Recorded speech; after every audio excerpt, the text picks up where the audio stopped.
सनातन धर्म ज्ञान गंगा चैनल में आप सभी का स्वागत है। मेरे प्यारे कृष्ण भक्तों, आप सभी को जय श्री कृष्णा। श्री भगवान आप सभी का जीवन आनंदमय, मंगलमय, भक्तिमय तथा धर्म पथ पर अग्रसर करें, ऐसे मेरी श्री भगवान जी से प्रार्थना है।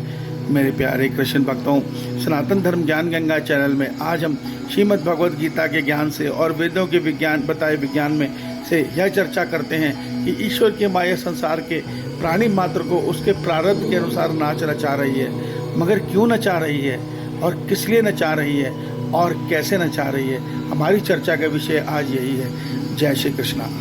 मेरे प्यारे कृष्ण भक्तों, आज संसार में कोई भी सभ्य मनुष्य न्याय व्यवस्था के बगैर संसार में जीवन की कल्पना नहीं कर सकता। इसीलिए संसार के हर देश ने न्याय व्यवस्था की अपने अपने तरीके से की है। हर मनुष्य को उसके कर्मों का दंड न्याय व्यवस्था में तय किया जाता है। ठीक इसी प्रकार परमात्मा की प्रकृति के जो ये तीन गुण है, सत्व रज तम, इनके खेल को माया का खेल कहा जाता है। वास्तव में ये परमात्मा की न्याय व्यवस्था है। इस सत्य को समझिए। सर्वप्रथम ये समझिए कि ये परमात्मा की न्याय व्यवस्था मनुष्य को कैसे नचा रही है। देखिए, ये तीन गुण में संसार का हर प्राणी है। जिसके अंदर जौन सा गुण प्रबल है वो गुण उसके मन और बुद्धि को अपने वश में कर लेता है। जिस प्रकार एक चुंबक लोहखंड को अपने वश में कर लेती है, ठीक इसी प्रकार परमात्मा के ये तीन गुण कि जो गुण मनुष्य में प्रबल है वो मनुष्य की मन बुद्धि को अपने वश में कर लेता है, और वो जो गुण का स्वभाव है वो उस गुण के अनुसार मनुष्य को नचाता है। मेरे प्यारे कृष्ण भक्तों, भगवान श्रीमद् भगवद गीता के अध्याय 18 के श्लोक 61 में कहते हैं कि मैं अंतर्यामी परमात्मा अपनी माया से संसार के हर प्राणी को उसके प्रारब्ध के अनुसार भ्रमण करवा रहा हूँ। अर्थात भगवान के कहने का अर्थ यही है कि जिस ईश्वर ने सृष्टि को रचा है, जिस ईश्वर ने प्राणी मात्र को रचा है, उसने इस न्याय व्यवस्था को भी रचा है। जब हम वेदों के बताए नियम के अनुसार कर्म नहीं करते, जब हम श्रीमद् भगवद गीता के बताए नियमों के अनुसार कर्म नहीं करते, तो अंतर्यामी परमात्मा को यह सत्य दिखाई देता है। वो ये सत्य हमारे भाव को समझ लेते हैं, और वो हम जिस भाव में कर्म कर रहे हैं हमें उसी भाव में उसका फल तत्काल दे देते हैं।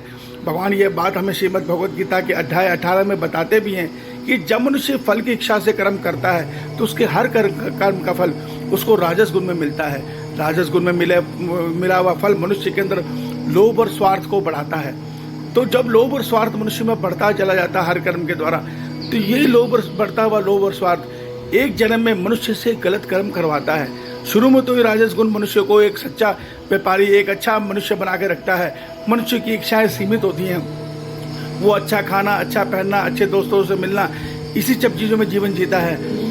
मगर फल इच्छा के कर्म नित्य उसके अंदर राजस गुण बढ़ाते चले जाते हैं, और हम वास्तव में ये नहीं जानते कि फल इच्छा से कर्म करना, निज स्वार्थ में जीवन जीना शास्त्र विरुद्ध है, धर्म विरुद्ध है। भगवान ने कहा है कि संसार के प्राणी मात्र को ईश्वर के तरह हर मनुष्य के हित के लिए, संसार के प्राणी मात्र को अपना परिवार का सदस्य समझ के सबके हित के लिए जीवन जीना है निस्वार्थ भाव में।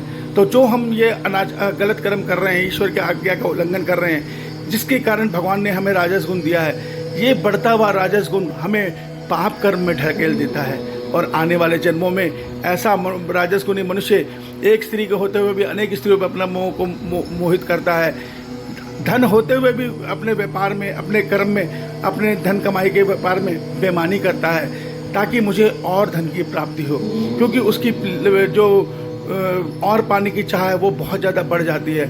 और ऐसे पाप कर्म मनुष्य को अनजाने में तामस गुण में गिरा देते हैं। और जब मनुष्य के अंदर तामस गुण हावी हो जाता है, परमात्मा ही देते हैं ये गुण, क्यों सजा देनी है उसको।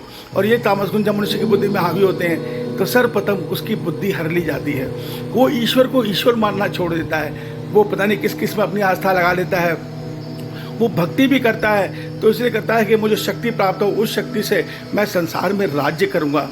वो हिंसक प्रवृत्ति का हो जाता है, वो सबका बुरा चाहता है, वो काम वासना में लिप्त हो जाता है, उसको संसार के नियमों से कोई लेना देना नहीं होता, वो अपने ढंग से जीवन जीता है। तो ऐसे पाप अनाचार कर्मों से ऐसा मनुष्य पशु की योनि में गिरा दिया जाता है। तो ये परमात्मा की प्रकृति के तीन गुणों की न्याय व्यवस्था है। इस सत्य को समझिए।